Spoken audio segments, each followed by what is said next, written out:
Kamu sadar gak sih kalau makin ke sini tuh kayaknya makanan udah makin bervariatif yang dijual gitu. Bahkan kadang kalau aku lagi nyari makan tuh kayak, "Oh, ini udah kreasi baru lagi nih, entah ayam diapain atau gimana," gitu. Dan menurut aku itu jadi makin menutupi pangan-pangan lokal kita sih. Iya, terus sekarang itu banyak juga yang kayak dikit-dikit viral gitu makanannya. Bahkan yang viral-viral itu justru bikin penasaran gitu ke netizen-netizen, ini kayaknya perlu dicoba. Terus ada lagi kayak misalkan FOMO gitu kan, pengen coba yang baru buka tuh di situ rame, kita cobain. Padahal kayak sayang banget gitu, makanan-makanan lokal kita tuh ya cukup tertutup gitu dengan adanya makanan yang makin variatif gitu makin ke sini. Betul, dan juga kalau diperhatiin kayak makanan yang bervariatif itu juga kandungan gizinya nggak seberapa gitu kalau dibandingin sama si pangan lokal nggak sih? Karena udah entah diolah, entah di pemasakannya berapa kali, entah kena bumbu apa, jadi kayak makin banyak tambahan ini dibandingkan kalau kita konsumsi makanan dari pangan lokal sih. Iya, dan kebanyakan budayanya tuh lumayan ke barat-baratan gitu, kayak misalkan kue-kue gitu kan, kita kan jarang kan kayak misalkan ke tempat-tempat yang cukup viral deh, nemunya tuh lemper, terus misalnya nemu tempe mendoan tuh udah cukup jarang gitu. Adanya paling cheesecake, ya kan, gelato, terus apa lagi tuh, minuman-minuman boba. Padahal menurut aku kayaknya kalau ada, ya katakanlah kayak kafe yang jualan makanan-makanan yang kayak jadul tradisional gitu malah lebih menarik nggak sih? Jadi nostalgia, Iya, mengenang dodol kembali. gitu, udah pasti enak banget. Tapi kayaknya kalau bahas kayak gini kita perlu sosok yang memang dia itu kompeten di bidangnya. Kamu tahu Pak Irul nggak? Nah, sering lihat di Instagram aku lewat Kalian yang di sih. Gizi pasti kenal kan sama Pak Irul. Nah, kali ini kita ada bintang tamunya Pak Irul.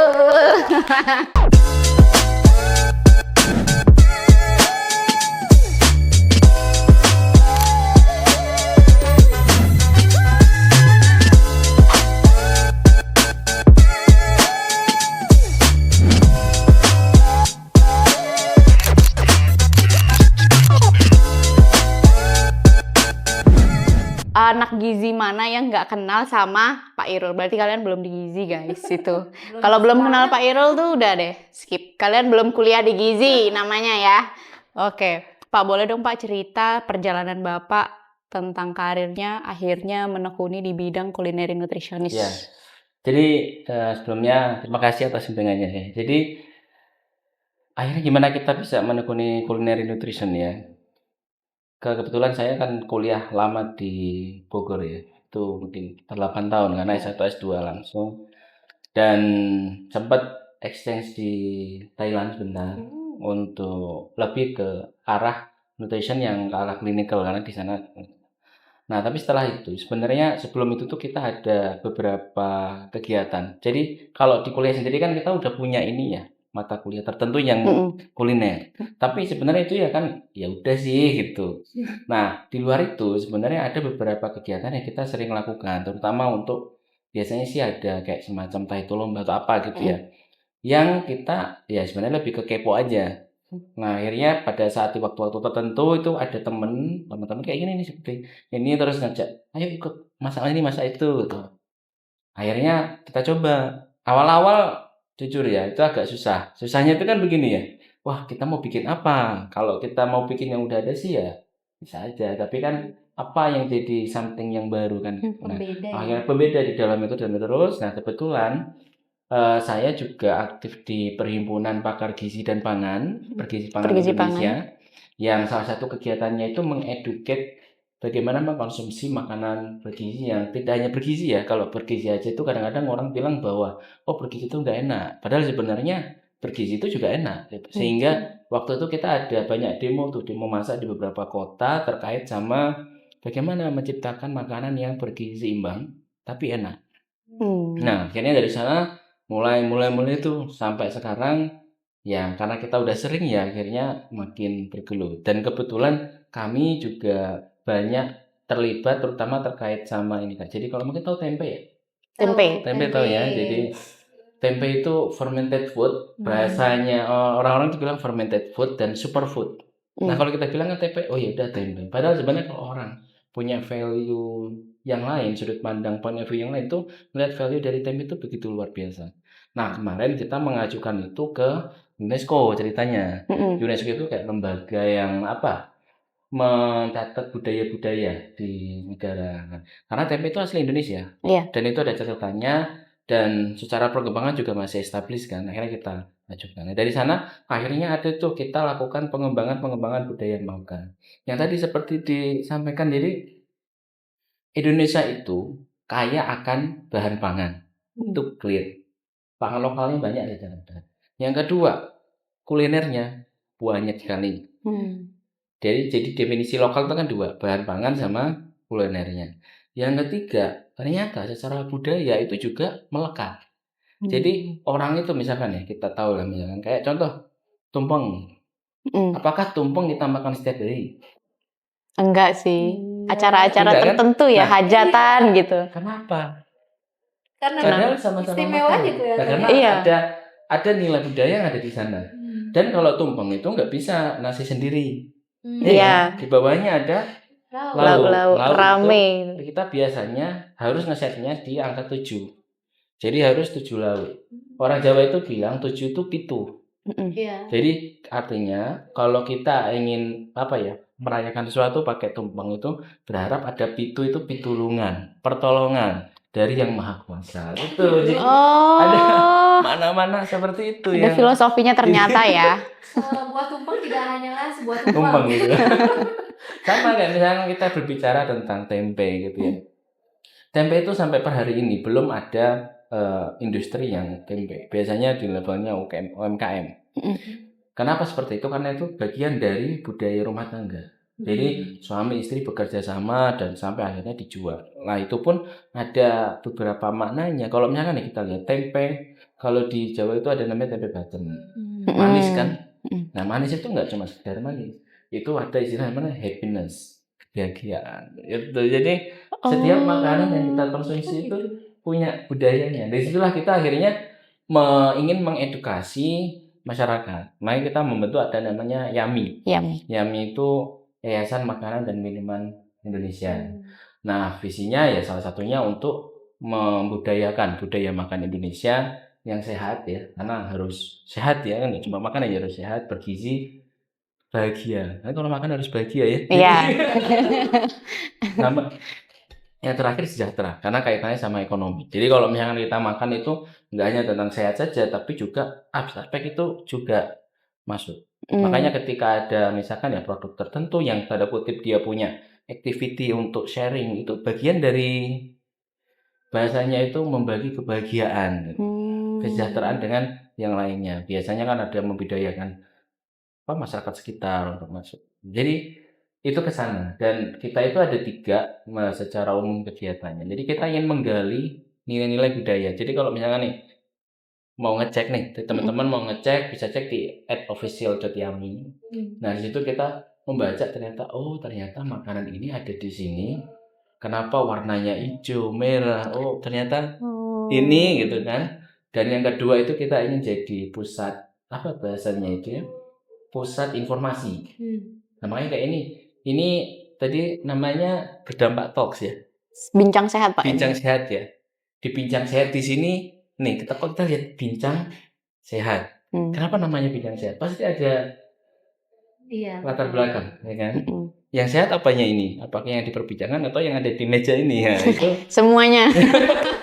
Itu jadi value juga. Akhirnya kita ingin menyampaikan kepada mereka bahwa semua yang kita ada di sekitar itu punya value. Jadi tidak hanya salah-salah. Apalagi kalau kita bahas gizi seimbang, pesan pertama itu kan nikmati, syukuri dan nikmati. Iya. Kalau bahasa ilmiahnya kita bilang ada mindful, ya. Mindful eating itu bagian dari. Terus yang ketiga, kita ingin mengeksplor dan mengembangkan kuliner Indonesia. Jadi beberapa di tempat-tempat tertentu itu kita ada pengembangan makanan yang biasanya tadi dari viral-viral, tapi nggak cuma viral. Bagaimana kita mengimprove, memanfaatkan viralnya, tapi mengimprove sesuai dengan gizi seimbang. Karena kalau kita bikin makanan baru, orang nggak mau kan? Iya. Ya akhirnya gimana? Berapa banyak yang tersedia, tapi kalau nggak dimakan, iya, nggak punya dampak ya kan? Iya. Nah, akhirnya kita biasanya melakukan beberapa pengembangan seperti itu. Tapi nih Pak, dalam waktu Bapak mendirikan Yummy, apa sih Hmm. Pak tantangan terbesarnya waktu itu? Tantangan besar yang pertama adalah banyak budaya kita yang nggak tertulis. Oh gitu ya. Jadi misalkan nih kita punya ini, kok kata orang tuaku gini. Bener Nah sih. kita kalau orang akademik ya, nggak boleh pakai kata orang tua. Kamu harus cari referensinya gitu. Iya. Akhirnya kita keliling Pulau Jawa Oh. untuk mencari referen-referen yang bisa dibilang sesuai. Kayak road trip ya.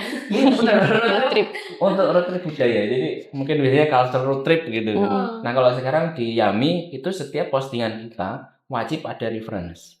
Sehingga kalau misalkan mereka mau merujuk itu tinggal melihat dari mana. Karena sekarang sebenarnya riset budaya itu banyak, tapi masih dalam bentuk entah itu jurnal publikasi yang mungkin orang nggak ya tiap hari baca jurnal kan. Enggak sih Pak. Tapi kalau baca IG sering kan? Sering. Nah, jadi kita mengkonversi itu menjadi yang lebih mudah dibaca. Menarik ya. Tadi aku sempat stalking Instagramnya Yummy, jadi teman-teman bisa cek juga. Jadi itu banyak makanan-makanan lokal. Terakhir itu ada kue petulo ya Pak ya? Betul. Dari Malang. Iya. Itu monggo. Biasanya kita kalau ngeliat kok namanya ini apa gitu ya. Iya. Karena makanan itu pertama nama. Nama itu punya makna. Jadi kalau kita di sini ada it's buah. Nah, saya yakin nggak tahu ini nanti it's ini apa sebenarnya. Kalau buah ini ada kecondongan bahwa bahan yang dipakai ini dari buah. Ya. Tapi saya belum tahu nanti mungkin dari ini bisa ini.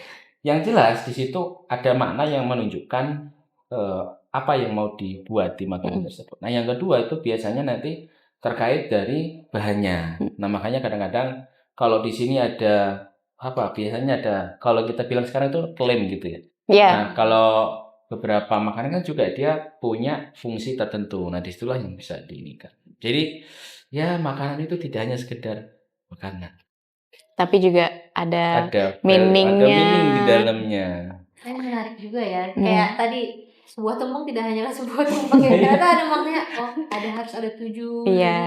Wah itu kalau ini kita bahas panjang itu kita bikin dokumen itu sekian. Ini hanya untuk mengumpulkan bukti-bukti itu. Dan ya itu menariknya adalah setiap daerah di Indonesia itu punya budaya masing-masing. Makanya Yummy ini punya upaya untuk punya jejaring di setiap daerah. Kita punya namanya pengurus cabang yang ada di 34 provinsi. Jadi ini kalau teman-teman mau cek bisa cek juga di webnya namanya yummy.org dan di situ sudah ada 34 provinsi. Kenapa kok nggak sama? Karena setelah Yummy dibentuk baru ada pemekaran. Nah, pemekaran yang baru ini kita belum ada.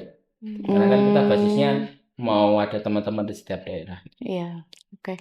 Berarti Pak Irul ini juga salah satu yang memperjuangkan tempe ke UNESCO. Tapi sama teman-teman karena pengajuan sebuah budaya itu nggak bisa individu. Karena itu sifatnya komunal, sifatnya community, maka diklaim sebagai milik Indonesia. Nah, tinggal nanti ada organisasi yang perwakilan yang mengusulkan. Tapi dalam prosesnya harus bersama, kita bareng. Jadi kita tuh sering sama dinas kebudayaan, sama pakar-pakar yang akhirnya kita juga gitu. Pada saat kita bahas budaya gitu. Ya karena kita gizi kita bahasnya gizi kan. Iya. Yang mana posisinya ya kita tahu bahwa itu punya benefit secara nutrition, secara food safety dan macam-macam. Tapi ternyata di balik itu ada lagi gitu yang bisa kita bahas. Belum lagi kalau sekarang kalau setiap makanan itu dibahas tentang namanya sustainability. Jadi bahasanya gini, kalau misalnya nih kita bahas tentang buah gitu ya. Buah itu kalau kaitannya sama sustainability kan baik bisa dikaitkan sama food waste macam-macam. Iya, yang SDGs itu ya Pak. Betul, budaya itu sekarang dikaitkan ke sana. Gimana supaya sebuah produk itu bisa berdampak positif pada lingkungan. Jadi kayak misalkan ini buah, apakah nanti food waste-nya mau dimakan seperti apa? Terus kalengnya ini kan kalau kayak gini biasanya ya, tapi saya belum tahu. Nanti mungkin dari ini bisa dicerita. Kalau udah kemasan seperti ini, itu pasti ada tujuan tertentu. Misalkan kalengnya ingin ditukar kembali apa gimana. Itu bagian untuk meminimalkan sampah biasanya. Karena kalau kita anggap peduli biasanya ya pakai aja yang kemasan yang sekali buang kan. Iya, yang plastik gitu ya Pak ya. Ya nggak tahu nih. Memang di kaleng tujuannya apa? Ada tujuan lain terkait sama gizi karena Iya. melindungi kandungannya kan. Nah Pak, aku mau lanjut nih terkait kesehatan. Nah, kalau menurut dari BBC itu 1 dari 5 kematian itu disebabkan oleh pola makan yang buruk. Iya. Nah, menurut Bapak, pendapat Bapak gimana? Ya. Kalau di kita tahun 2023 kan ada SKI, Survei Kesehatan Indonesia. Dan yang menariknya di sana adalah beberapa PTM itu meningkat. Jadi kalau kita berbicara dengan PTM itu ada diabetes. Ya. Terus ada misalkan masalah PCK, jantung koroner, cardiovascular disease lah. Terus beberapa jenis yang lain. Dan itu jumlahnya itu beberapa mengalami peningkatan. Selain jumlahnya meningkat, dia itu usianya makin turun. Jadi ya kan kalau dulu kita mengira bahwa PTM itu hanya ada di usia misalkan di atas 50.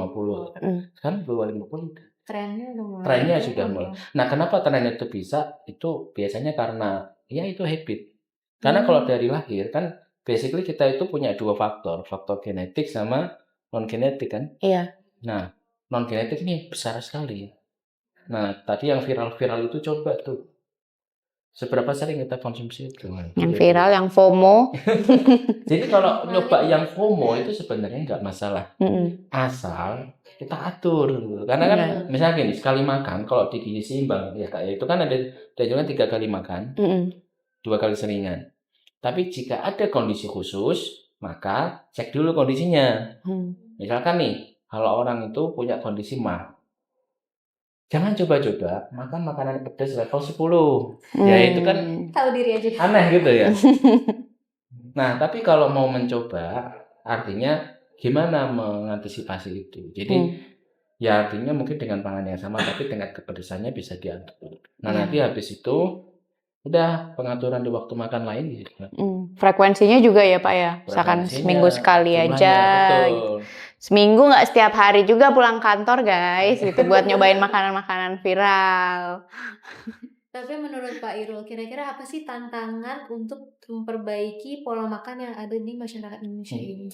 Ini bisa dibilang agak panjang ya. Cuman gini kan kita punya target nih di Indonesia. Itu ada Indonesia Emas 2045.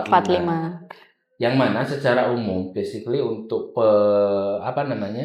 penyapaian tujuan itu ada beberapa cara. Salah satunya tadi pemenuhan gizi. Nah, gimana mengatasi yang viral-viral?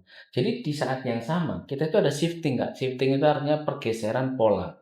Geseran pola makan yang mana orang lebih condong makan yang tadi yang viral gitu-gitu ya. Yang akhirnya apa? Kita kadang-kadang makan itu bukan karena gizinya. Jadi kalau orang itu makan itu ada beberapa level. Yang pertama, kita makan karena kita lapar. Atau kita minum karena kita haus. Nah, biasanya kalau di titik ini, makanan apapun kita nggak perhatikan. Yang penting lapar sama hausnya bisa teratasi. Tapi ini level terendah. Nah, masuk yang kedua itu food safety. Nah, biasanya kalau kita makan itu biasanya milih yang aman atau tidak. Terkait sama ini juga itu perlu hati-hati karena untuk beberapa tempat kan kita harus pastikan bahwa itu aman. Nah, kemarin sempat ada viral tuh jajanan yang dia mengalami KLB ini kan keracunan. Nah, itu juga perlu diwaspadai itu kayak gitu.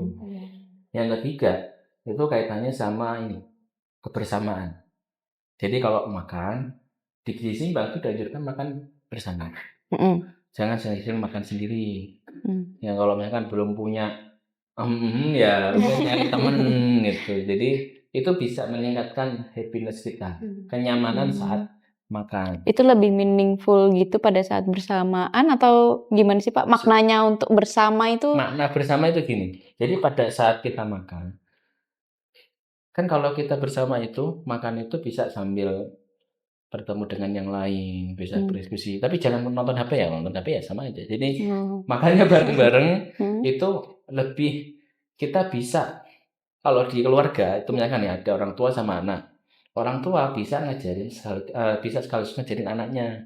Oh, ini loh makanan ini gini, makanan ini gini gitu. Kalau di level Rumah keluarga. tangga. Kalau di level kita-kita nih yang masih muda-muda gini tuh biasanya kita bisa ngobrol apa yang bisa kita obrolkan. Jadi bahasanya lebih nyaman lah kalau kita lebih bersama. Tapi kalau lagi tanda kutip lagi hektik banget maksain bersama ya enggak gitu juga. Artinya biasanya kita ngatur waktu berapa kali untuk makan bersama. Jadi lebih ke arah merasa nyaman, kenyamanan untuk kalau di rumah tangga itu lebih ke arah bagaimana membiasakan kebiasaan makan ke anak. Nah, tinggal nanti apa yang dimakan kan gitu. Iya. Jangan yang dimakan yang tinggi gula garam, Iya. lemah. Kalau yang diminum kayak gini gas aja gitu. Tapi kalau yang itu ya harus diatur. Nah, yang keempat itu orang makan itu karena apa? Karena pengen branding. Foto posting gitu. Nah, itu masuk loh. Jadi ada beberapa orang itu makan minum karena memang juga ingin itu. Makanya misalkan nih kalau mereka makan di beberapa tempat yang eye-catching untuk difoto, itu biasanya akan muncul postingan fotonya. Tapi kalau nggak eye-catching biasanya nggak akan keluar di postingan. Iya, nggak estetik gitu Nggak, ya. bahasanya begitu. Dan itu bagian dari budaya yang sekarang. Jadi kalau misalkan seseorang ada makan terus difoto, ya udah nggak apa-apa asal jangan misalkan kita makan 30 menit, motonya 25 menit salah gitu. Jadi Waduh. motonya sebentar aja, sisanya makan. Karena makan nggak boleh buru-buru juga kan. Nah, yang terakhir baru itu terkait sama gizi. Jadi kalau misalkan orang mengkonsumsi makanan mungkin dari Bincang Sehat atau dari Eats Buah itu punyalah beberapa yang oh ini gimana kandungan gizi pada dengan nanya gitu kan. Nah, itu juga udah masuk ke sana. Tapi biasanya kalau orang udah masuk ke titik situ itu knowledge-nya udah baik terkait dengan gizi dan kesehatan. Tadi kita sempat mention juga guys terkait knowledge awareness kita terhadap zat gizi pada makanan atau minuman gitu ya. Gen Z itu cenderung udah aware nih terhadap kandungan gizi yang ada di makanan sama minuman. Tapi sometimes kita tidak memilih gitu. Kayak aku juga kayak gitu guys. Jadi kayak aku tahu makanan itu jauh lebih bergizi. Ya cuman kadang yang milihnya kopi gitu. Jadi itu gimana Pak? Riset terbaru ya. Kebetulan kami kemarin dari riset tentang Gen Z. Gen Z itu unik banget lah. Jadi Gen Z itu salah satu generasi yang dia aware sama kesehatan, aware sama lingkungan. Makanya beberapa itu ada yang, wah aku nggak mau milih ini karena ini berdampak negatif pada lingkungan gitu, ada yang seperti itu.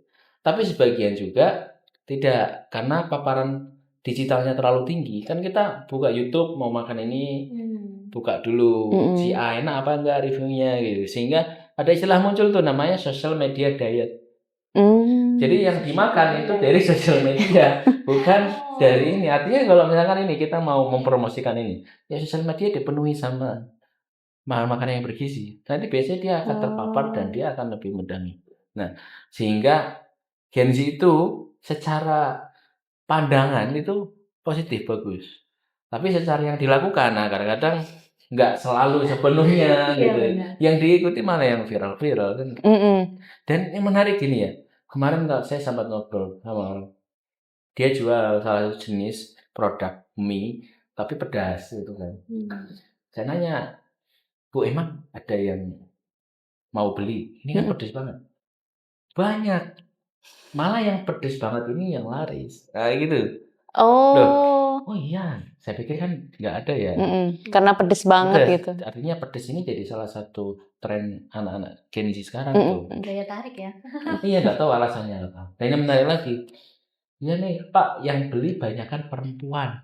Nah, itu menariknya begitu. Kan ciwi-ciwi. Tidak semua Gen Z itu punya sudut pandang yang sama. Kita harus melihat dari jenis kelaminnya, itu juga punya potensi. Nah, karena kami juga akan mau coba riset ke situ. Benar nggak sih kalau secara riset itu? Nah, yang menarik lagi kan GERD itu banyak di perempuan. Benar sih. Gimana itu? Iya sih. Buah bagus untuk GERD. Nah, berarti sasaran buah atau jus itu biasanya disarankan ke orang-orang kayak gitu bisa. Jadi artinya kita kalau orang di scientific kan nggak bisa asal ini ya. Jadi kita biasanya bikin hipotesa. Oh udah nanti kita lakukan riset. Betul apa enggak? Itu menarik tuh. Iya. Karena Gen Z itu pandangannya udah bagus, pas masuk ke perilaku prakteknya. Kok Enggak jauh. Beda gitu ya. 2 hal yang berbeda gitu. Pak, ngomong-ngomong nih Pak, dari tadi kan Bapak udah inspiratif banget nih. Aku penasaran, siapa sih tokoh inspiratif versi Saya Pak Irul? banyak sebenarnya, tapi kebetulan yang merubah bagaimana pola pikir itu ada sekarang ketua umum Gizi Pangan namanya Prof. Hardinsyah. Jadi ada Prof. Hardinsyah, beliau itu punya jejaring banyak banget. Nah dari sana kita ya yang muda-muda kan melihat ya, gimana sih beliau menangani itu. Nah dari sana ketemu banyak orang, sehingga banyak tokoh yang saya makin banyak ketemu.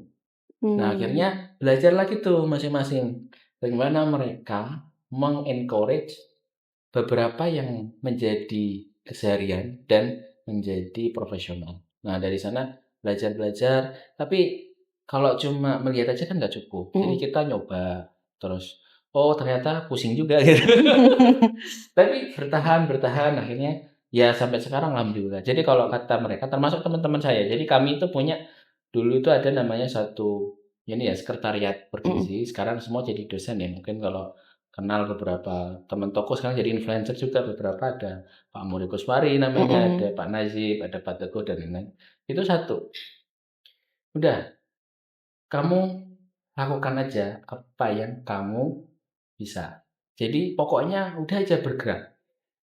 Jadi bergerak dan berdampak. Mungkin bahasa mereka gitu. Jadi bergerak dan berdampak. Disitulah akhirnya kalau kita bergerak saja tanpa meningkatkan kualitas kita, nggak mungkin berdampak dong. Iya. Akhirnya dalam proses ini ya kita semua melakukan improvement. Jadi sampai per hari ini ya alhamdulillah kita banyak rekan gitu yang bisa sama-sama belajar. Jadi tokohnya itu pertama startnya dari sana. Tapi memang ada banyak, terutama dosen-dosen di kampus ya. Ada juga Prof. Madania dan lain-lain yang selalu support untuk pelaksanaan. Nih, Prof. Hardin, taruh gambarnya di sini nanti ya. Ya. Prof. Hardin juga lumayan ini sih, lumayan Banyak sih, inspiratif juga gitu. Aku juga sering lihat Prof. Hardin tuh kayak ngisi-ngisi webinar sekali gitu. lagi ya, setiap tokoh itu punya karakter masing-masing. Nah, disitulah kita yang muda-muda ini ya belajar kan gitu. Gimana akhirnya? Oke Pak. Nah, kalau terkait YAMI, jadi Pak Irul ini juga ketua dari YAMI, Yayasan Makanan dan Minuman Indonesia. Nah, kalau fokus kerja si YAMI ini dia lebih fokus ke mana sih Pak? Apakah mengangkat budaya pangan lokal dari daerah-daerah tertentu atau ada apa ya? Semacam program lagi gitu selain itu? Secara umum kita itu ada 3 tadi. Jadi yang pertama itu ini kadang-kadang budaya itu ada tapi nggak terdokumentasi. Makanya kita ingin menggali itu dulu. Jadi kalau misalkan kita hanya mempromosikannya tapi nggak tergali secara ini kan nggak dapat. Jadi kita gali budayanya. Yang kedua itu kita mencoba untuk menjadi pusat ya kaitannya informasi. Dan akhirnya kita lakukan pengembangan. Jadi kalau misalkan ditanya programnya apa, baiknya ke sana. Nanti kalau misalkan dalam pelaksanaannya, karena kita tahu bersama, kalau bahas makanan itu sekarang update-nya banyak banget. Ya contoh aja ya misalkan, kalau kita bahas tentang pedoman gizi, sekarang di Indonesia ada apa pedoman gizinya? Kan ada pedoman gizi seimbang. Ya teman-teman 4 sehat 5 sempurna itu udah nggak ada.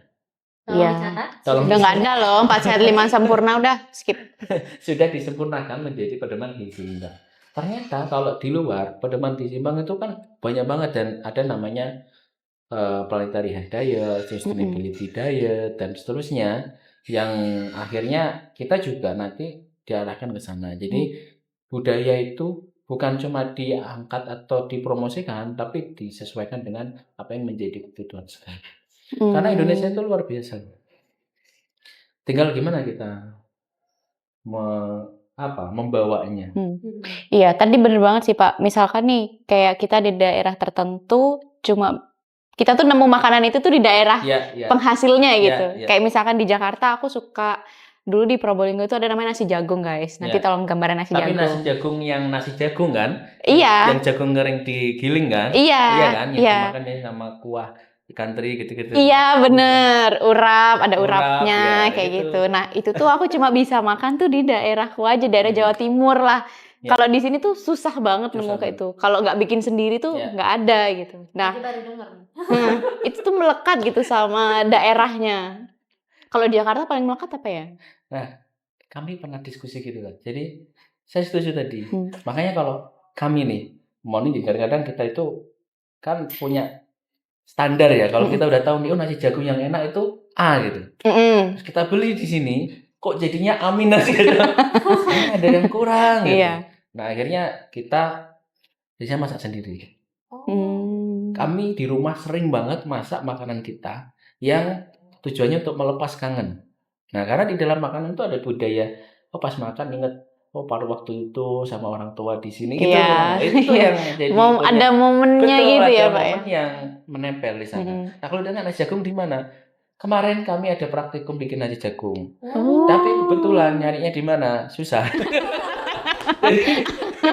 Enggak kemarin nasi jagungnya bukan nasi jagung yang digiling. Karena kalau kemarin itu malah nasi jagungnya nasi dicampur jagung. Makanya tadi kita perlu mengklarifikasi. Nggak gitu guys, nasi jagung tuh nggak gitu. Iya, nah. Orangnya nih. Nasi jagung kan gini, jagung itu kalau positioning orang di masyarakat itu punya beberapa fungsi. Jadi ada yang dia untuk mentah, bukan mentah, muda. Mm-mm. Itu kalau muda paling muda banget kan untuk sayur, itu yang jagung banget lah gitu. Terus ada juga yang udah punya pipil tapi masih muda, itu bisa di sayur asem atau yang lain. Mm-mm. Bisa juga untuk bakwan dan seterusnya. Kalau yang pipilan tua, karena dia itu udah tua gitu ya, Iya. udah tua, terus kita pipil, itu digiling. Nah, jadilah nasi jagung. Jadilah nasi jagung. Betul. Gila nasi jagung. Iya, Gitu. setiap tahapan dari sebuah bahan pangan itu bisa dimanfaatkan. Kayak contoh beras. Kalau sekarang kita namanya beras. In Inggrisnya kita bilangnya rice gitu ya. Tapi orang Jawa enggak. Orang Jawa itu kalau kita lihat beras di posisi itu masih ditanam, kan namanya pari. Padi gitu ya, masih padi. Pari, kita bilangnya pari. Oh. Padi kan in bahasa, ini kita in Jawa. Pas sudah digiling, bahasanya udah panen, itu berubah nama. Namanya jadinya gabah. Kita nggak boleh panggil pari karena udah nggak ada tanamannya. Nah, pas sudah gabah digiling lagi, dia berubah lagi. Namanya jadi beras. Tapi di beras itu nanti ada pisah lagi tuh, ada dedak dan lain-lain. Jadi setiap tahapan itu punya mana masing-masing. Belum lagi pas mau nanam itu ada nandur. Tahu nandur? Nandur itu artinya nataning mundur. Jadi kalau nanam harus mundur gitu. Kalau maju keinjek ininya, jadi dia harus mundur.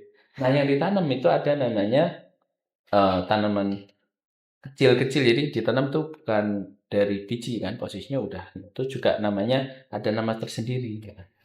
Jadi itu budaya itu seperti itu.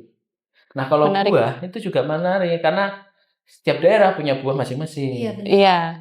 Gitu. Ya gitulah. Tapi dari tadi membahas makanan itu kayak Pairo udah sangat suhu gitu ya, kayak wow udah tahu ini, bahkan di areanya Putri iya nasi jagung gitu. Aku nggak tahu. Kalian nggak tahu kan nasi jagung, taunya beras merah sama padi doang sih. Nggak ada yang tahu pasti Pak. Beras merah itu juga sebenarnya bukan bagian dari kita, karena kita itu kan ada namanya Jawa Wood. Nah itu yang biasanya dipakai untuk yang whole grain-nya atau beras yang utuh, jadi dia itu belum sampai dipipil putih banget gitu. Jadi masih ada ininya. Kita bilangnya itu kalau bahasanya di Inggris itu rice bran, jadi kayak semacam bekatul. Masih ada ininya berarti Pak, apa? Iya, agak pelindung betul, ya. ininya ya. Nah itu tinggi serat, tinggi vitamin. Jadi secara gizi budaya kita tuh udah ada, tapi ya itu harus diinginkan banget. Dan kemarin tuh saya sempat tanya kan, saya tuh penasaran karena sering banget trial menu, artinya ada orang jualan, saya datang. Contoh mie ayam gitu ya, kan kita semuanya banyak lama kan. Pas nyoba, wah ini bukan mie ayam. Iya. Kok begini gitu kan. Akhirnya setelah saya pelajari ternyata setiap daerah punya beberapa jenis. Cuman kalau udah masuk ke kota, nah ya itu sudah mengalami reduksi tertentu dari rasa udah agak sama. Jenis sayurannya juga ya Pak. Setahu ada mie ayam yang ada pakai toge, ada yang nggak pakai toge Di gitu. tempat saya pakai timun. Oh. Di sini cuma pakai sawi kan gitu. Iya, cuma pakai Gitu, sawi. jadi memang itu saya nanya, ada salah satu organisasi kita di Food Culture Alliance ya. Mm-mm. Teman-teman mungkin kalau mau cek ada di Food Culture Alliance, besok ada kegiatan juga terkait budaya. Mm-mm. Bu, saya nanya sama Indonesian Gastronomy Network, kenapa tidak distandarisasi saja makanan Indonesia? Hmm. Jawabannya apa coba? Kita udah coba mas, tapi nggak berhasil. Jadi akhirnya kesimpulannya gini, kalau memang kamu mau mencari makanan yang memang punya ciri khas itu, pergilah ke daerah asalnya. Hmm. Jadi Iya. gitu. Jadi itu juga menjadi nilai tambah kalau tiap daerah itu punya makanan yang khas. Tapi emang iya sih Pak, kadang kayak sesimpel mie ayam dan bakso aja tuh, kita beli di gerobak situ sama di mall atau di gerobak yang di Beda. taman gitu, pasti beda banget rasanya gitu. Beda. Yang paling sering nih, kan kita kalau Jawa Timur ada namanya rawon, ya Iya. kan? Terus ada beberapa jenis ini lah. Kalau kita itu ada namanya kayak semacam ayam asem-asem, ayam apa garang asem gitu. Mm-mm. Kan kita Garang punya asem. standar, kita punya standar nih. Wah kita coba nih salah satu merek gede gitu. Coba tes, bukan ini, bukan gitu. Ini bukan garang bukan. asem. Apa ini? Nyampe rumah masak sendiri, bener ini. Jadi akhirnya memang kita harus tahu dulu. Makanya kalau beberapa resto tempat makan yang jual Indonesian food, itu respon ramenya beda-beda. Biasanya yang paling ramai itu memang dia itulah nilainya ada di situ. Beberapa ada sih, tapi memang nggak banyak. Makanya kalau ditanya makan yang enak di mana ya, ada tuh enaknya mau kayak gimana. Iya. Iya juga sih, karena Menarik preferensi sih. orang-orang beda-beda. Bahkan ya Pak, kadang gerobak mie ayam aja warnanya beda-beda. Ada yang biru. Itu katanya ada artinya itu. Ada. Ada ya. Kadang kalau nggak salah itu karena daerah asalnya Iya. gitu loh. Saya pernah komplain sama orang mie ayam. Mm-mm. Jadi dia pakai mie, kan tadinya dia mie-nya agak tipis. Pas pada saat yang kedua, itu saya balik lagi. Pak, sampean ganti mie ya? Orangnya bilang, lo kok tahu gitu? Lah ini beda, yang lalu gini-gini. Jadinya panjang kan gini. Waduh. Terus besoknya lagi sama orang yang berbeda, ini juga sama. Jadi kita jiwa-jiwa reviewernya itu, kalau dikeluarin. Meronta-ronta. Tapi kan nggak boleh kalau kita di dalam dunia makan itu secara total itu nggak boleh menghina makanan itu kan nggak boleh. Jadi kalau memang ternyata tidak suka, sampaikan aja secara langsung, dan untuk mengevaluasi sekalian. Nah sini gitu. Jadi kalau misalkan nih teman-teman ada yang nggak suka terus diviralin itu sebenarnya kalau menurut saya sih nggak pas. Nggak pas ya. Kejam sih. Jadi baiknya langsung ngomong. Tapi Pak, menurut Pak Irul, makanan-makanan yang udah lokal banget nih, terkait zat gizinya itu udah cukup ideal atau belum? Atau bahkan kita perlu nih memodifikasi resep-resep lokal kita untuk mengikuti perkembangan budaya gitu? Yang pertama, apakah sudah cukup apa tidak? Kita bisa lihat dulu jenisnya. Karena makanan khas Indonesia itu ada banyak jenis. Ada yang dia meal, artinya dish yang utama. Yang mana ini komponennya cenderung lebih banyak, lebih lengkap. Yang kedua itu adalah minuman. Kan minuman ada banyak tuh, wedang apa itu. Biasanya kalau di sini tuh komponen antioksidannya tinggi. Tapi memang ya bahannya itu lagi kan. Jadi nggak full semua bahan dimasukin. Yang ketiga itu dari snack. Nah kalau snack ini kan ada macam-macam ya. Ada yang memang rasanya hanya manis saja dan seterusnya. Jadi kalau misalkan apakah yang sudah ada itu sudah sesuai untuk sebagian. Nah sebagian yang lain bisa dikembangkan supaya lebih sesuai lagi. Jadi artinya pengembangan itu harus, tapi jangan melepas nilai aslinya gitu. Jadi kalau misalkan kita tadi bahas tentang misalkan nasi jagung gitu ya, definisi nasi jagung adalah nasi yang seperti itu, bukan nasi ditambah jagung. Nah jangan diubah karena itu nanti akan berubah. Nah tinggal nanti menambahkan apakah di dalam jagungnya supaya menambah apa gitu, kita mixing. Nah sehingga isinya tidak jagung aja di situnya, mungkin apa. Iya, lumayan variatif sih. Aku melihat kayak tepung itu bisa diganti misalkan sama oat gitu ya, macam-macam kayak. Kemarin kayaknya Pak Irul sempat posting tempe. Tempe tepungnya tuh diganti pakai tepung oat gitu. Nah, itu cukup ini sih bisa kita coba gitu di rumah. Jadi pengembangan itu tetap harus karena namanya makanan itu dia sifatnya dinamis, menyesuaikan aja. Jadi kalau kita di Indonesia aja ya, itu kalau di tahun sekarang itu kan kita tahunya ini hampir aja fried chicken ya. Fried chicken sekarang itu ada fried chicken lokal, orang macam-macam itu. Tapi tahu nggak, sebelum 1960 Indonesia itu belum ada fried chicken internasional. Jadi baru masuk di 1960. Nah, nanti baru berkembang sampai sekarang. Jadi anak-anak sekarang tahunya itu ayam goreng itu ayam goreng tepung. Padahal sebenarnya ayam goreng di kita itu rata-rata adalah ayam goreng yang digoreng lengkuas, kunyit gitu. Iya. Jadi Itu enak banget sih, aku jadi bayangin. Makanya itu lebih enak daripada ayam goreng tepung nggak sih? Iya. Bumbunya gitu. tapi kan sekarang siapa yang bisa membuat itu? Nah, itu akhirnya. Jadi kalau kita bilang nih kayak misalkan ayam khas Indonesia itu ayam bakar, ayam goreng yang pakai lengkuas, ayam goreng kunyit. Terus kalau ayam bakar atau ayam apa yang khas dari Lombok itu Betutu. taliwang. Oh, ayam Ayam taliwang. taliwang itu tuh dari Bali kan. Iya, betul. Nah, itu khas Indonesia. Nah, Hmm. tapi sepanjang jalan itu mengalami shifting. Kalau bahasanya itu namanya gastrodiplomasi. Jadi mereka memperkenalkan makanan ke kita, masyarakat menerima ya. Udah.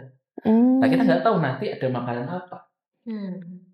Bisa jadi yang di depan ini nanti jadi viral ditambah macam-macam isinya. Kalau ini kan dalamnya masih apa? Ini apa? Jus ya. Jus Jus cold kan press. itu lebih ke arah nge-blender sebuah ini jadi satu kan gitu. Nah, bisa jadi nanti isinya tiba-tiba diisi kopi ya. Nggak tahu. Iya juga sih. Jadi di atasnya, bawahnya jus, atasnya kopi. Pas dibahas gizinya itu nggak nyambung gitu. Iya ya. Mirip kayak susu sama teh. Oh iya, Thai tea. Nah, Apa milk coba. tea. Sekarang susu ada kalsium kan? Ada. Tinggi kalsium kan? Iya. Teh itu tinggi tanin. Mm-mm. Tanin menghambat penyerapan kalsium. Lah sekarang kalau bikin susu teh, kalsiumnya masuk apa enggak gitu. Lewat orang. Iya. Secara rasa masuk, tapi secara manfaat gizi, nah itu yang jadi Iya, pertanyaan. malah menimbulkan ini apa? Itu kan tinggi gula juga kan? Iya. Thai tea itu asli Thailand. Jadi kita sehari-hari kalau saya di Thailand 6 bulan itu minumnya teh. Oh iya, Pak. Jadi Tapi- kayak air putihnya versi Betul. Thailand gitu. Cuman memang manis ya. Jadi kita yang orang Indonesia nggak everyday banget. Oh. Bapak dulu di mana sih, Pak, exchange-nya? Di Chulalongkorn. Bareng sama Bumia itu ya. Nah, itu setelah. Setelah. Jadi kita biasanya di sana ada beberapa aktivitas kan. Ya, kulineran wajib. Oh, iya Tapi sih. Thailand itu punya dua makanan. Jadi makanan khas Thailand sama makanan khas Patani. Patani itu yang Melayu. Oh, ada. Ada, kan mereka punya ini kan Thailand Utara sama Selatan. Nah, kalau kita dekatnya sama yang Melayu kan. Kalau Thailand ya suka-suka aja, tapi artinya yang lebih mirip kan yang Melayu. Viral juga tuh, Pak, makanan Thailand kayak somtam Wah, tuh. luar Udah biasa. ada tuh di mana di Pik tuh udah rame kayak somtam. Itu coba tuh. Memang banyak. Thailand, Korea, Jepang, wah itu luar biasa kalau kita lihat. Makanya nanti kita lihat gimana memviralkan nasi tumpeng tuh. Pak, kita minum dulu nih, Pak, dari tadi Oke. kita ngobrol, belum sempat minum. Sekalian Pak Irul akan review gimana. Nah, Ini saya yang ini ya. ya. Nah, ini biasanya kalau ada residu gini kan harus dikocok dulu ya tadi. Iya. Agar tercampur. Ini bahannya apa? Ada ditutup. Oh, kalau ngecek harus ditutup. Iya. Watermelon, pineapple, ginger, sama itu. Buah semua, kecuali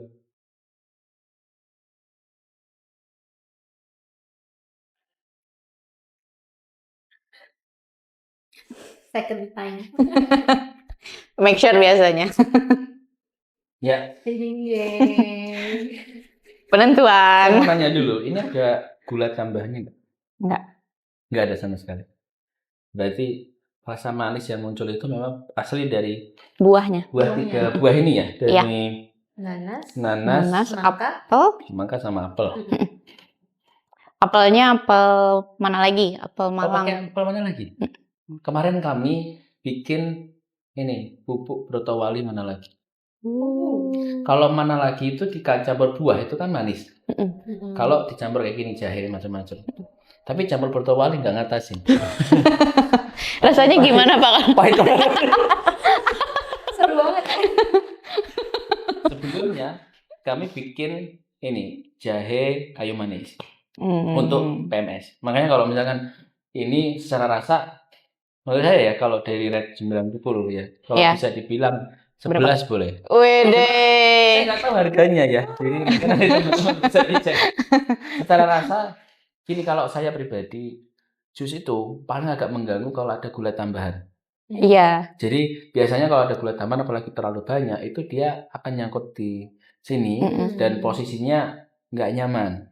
Makanya kalau tadi saya tanya dulu kan, ada gulanya apa enggak? Kalau enggak, aman. Nah, tinggal nanti bagaimana penyimpanannya. Karena kan kalau misalkan kayak gini kan setelah dibuka biasanya harus segera diminum ya. Saya belum tahu. Iya, Minumnya betul. gimana? Langsung Disimpan? segera diminum Disimpan ya? sih. Selalu segera diminum ya? Iya. Kalau disimpan kita di kulkas. Cuman saya bertanya ini gingernya di apa ya? Jahe biasa, Pak.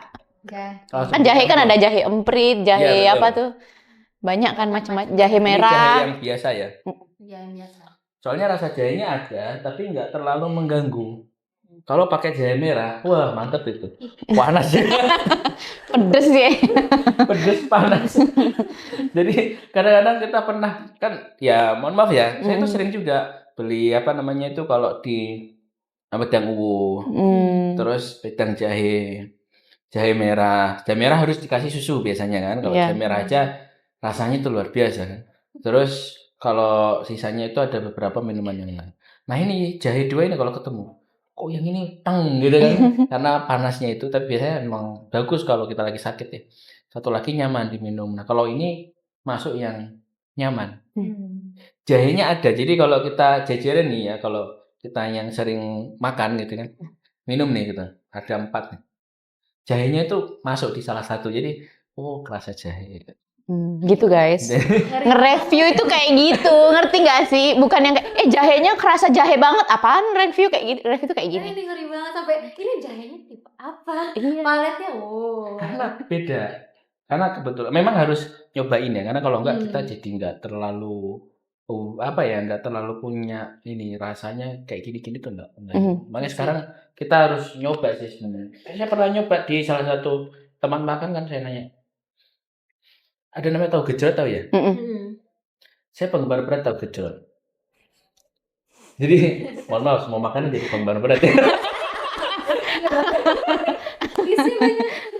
Kalau mungkin sering ke daerah Lembang, daerah Bandung itu ada namanya Pasar Apung.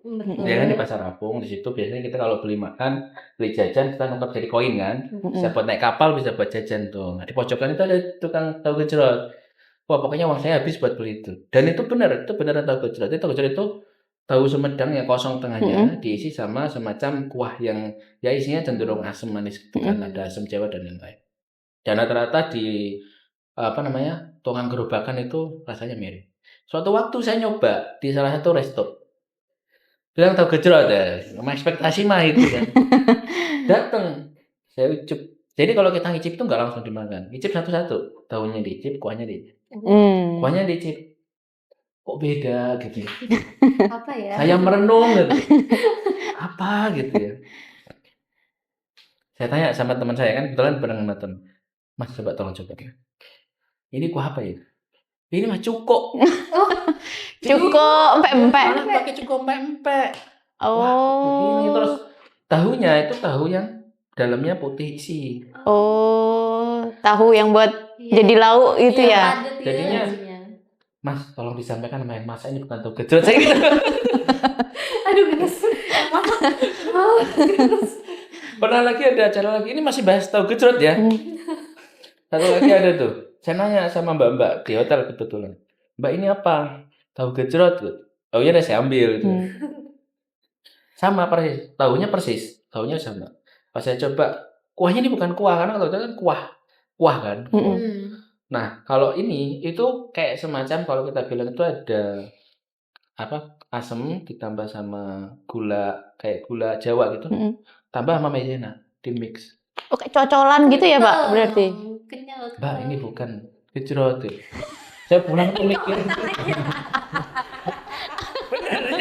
Memang kadang-kadang gitu. Tapi yang di belakang layar itu ceritanya kan. Terus kita nanya, Mbak ini benar tahu gejrot? Iya benar. Pulang saya mikir, itu gejrot apa petis gitu. Kalau petis pun salah. Oh, iya ya, petis pun nggak kayak gitu Pak. Petisnya salah. Udah tuh pernah di salah satu hotel di Margonda tuh. Ada makanan.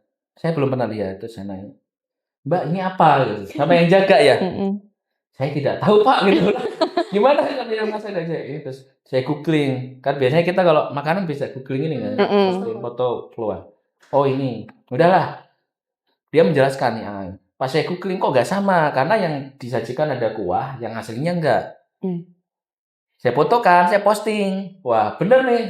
Dugaan saya, teman saya asli NTB komen karena itu makanan NTB. Itu apa? Mas dia bingung jawab. Karena saya posisi belum terlalu tahu itu dan yang menjelaskan ini udah dimodifikasi. Jadi saat ini tuh banyak makanan sudah dimodif, tapi memang kalau menurut saya baiknya harus disesuaikan sama nilainya, jangan sampai hilang. Itu ya. Jadi ini ya, kayak tadi tahu gejrot yang berkuah jadi deconstructed tahu gejrot gitu. Jadi kepisah gitu. Lucu lah. Jadi musuhan. Pengalaman itu banyak sekali kalau kita nih dan seringnya komplain gitu. Mbak ini bukan tahu gejrot. Nah kalau udah kayak gini nggak komplain artinya udah oke gitu. Jadi tinggal nanti kan bagaimana akhirnya seseorang mau minum. Karena kalau kita sekarang ditanya mau minum sehat nggak? Ya mau, siapa yang nggak mau. Terus udah tapi belum. Makanya kalau di gizi kan nanyanya itu nggak nanya kamu mau nggak nanya itu doang kan. Tapi udah belum. Kalau udah ditanya lagi berapa kali kan gitu. Udah ditanya berapa kali? Ya sekali sehari. Berapa banyak gitu. Untung orangnya nggak kepo amat gitu. Karena kita orang gizi kan agak rigid ya, memastikan berapa banyak yang masuk itu kan harus ada. Iya, food recall. Iya, banyak alat untuk menghitung. Maaf ya, minum lagi ya. Iya Pak. Tapi biasanya memang ada orang-orang yang terlalu komen ke orang gizi yang sedang food recall kayak nggak usah nambah sampai sedetail itu atau apa gitu. Padahal itu justru ya menjadi catatan untuk kita, gambaran kita kayak pola makannya orang tersebut seperti apa. Benar. Oke guys, jadi cukup banyak ya kita dari tadi ngebahas sama Pak Irul mulai dari makanan, perjalanan Yummy, akhirnya food culinary juga sampai bahas tahu gejrot. Nah, jadi kita banyak banget dapat manfaat tentang makanan-makanan lokal Indonesia dari suku budaya mana aja. Jadi teman-teman boleh cek juga di Yummy kalau misalkan mau cari-cari info tentang makanan lokal. Dan kita nanti akan ketemu lagi di episode berikutnya. Jadi jangan lupa. Terakhir. Apa Pak? Kenapa namanya Yummy? Kenapa Jadi Pak? habis makan, Yummy. Udah ketebak sih. Tadi aja pas ini Yummy apa? Yummy gitu. Simpel itu. Iya. Tapi pas sih Pak, Yayasan Makanan Minuman Indonesia. Jadi disingkatnya Yummy. Kita kan ahli bikin pas-pas gitu ya. Iya. Oke guys, kita nanti akan jumpa lagi di Bincang Sehat. Kita by the way punya jargon nih Pak. Kalau misalkan kita bilang Bincang Sehat. Sehat itu menyenangkan. Jadi tangannya gini ya. Ya. Terus gaya menyenangkannya bebas. Bergaya bagaimanapun itu. Oke, kita jargon dulu. Bincang sehat, sehat itu menyenangkan.